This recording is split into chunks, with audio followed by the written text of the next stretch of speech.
പനി, തലവേദന, സന്ധിവേദന എന്നീ ലക്ഷണങ്ങൾ നിങ്ങൾക്കുണ്ടോ?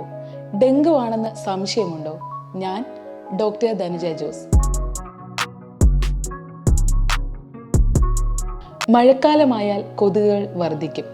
കൊതുക് പരത്തുന്ന രോഗമാണ് ഡെങ്കിപ്പനി. ഹെമറേജിക് ഫീവർ എന്നും അറിയപ്പെടുന്നു.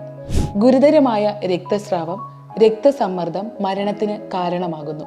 പലർക്കും ഡെങ്കിപ്പനി ഉണ്ടാകുമ്പോൾ മറ്റ് രോഗങ്ങളായി തെറ്റിദ്ധരിച്ചേക്കാം. സാധാരണമായി രോഗം ബാധിച്ച കൊതുക് നിങ്ങളെ കടിച്ചതിന് ശേഷം 4 ദിവസം മുതൽ 10 ദിവസത്തിനുള്ളിൽ പനി ആരംഭിക്കും. ഡെങ്കു ഫീവർ ഉയർന്ന പനിക്ക് കാരണമാകുന്നു.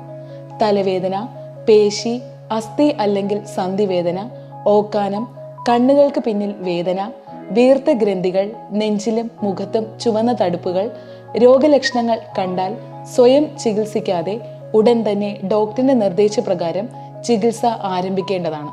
ഹോമിയോപ്പതിയിൽ ഡെങ്കിപ്പനിക്ക് ഫലപ്രദമായ മരുന്ന് ലഭ്യമാണ്.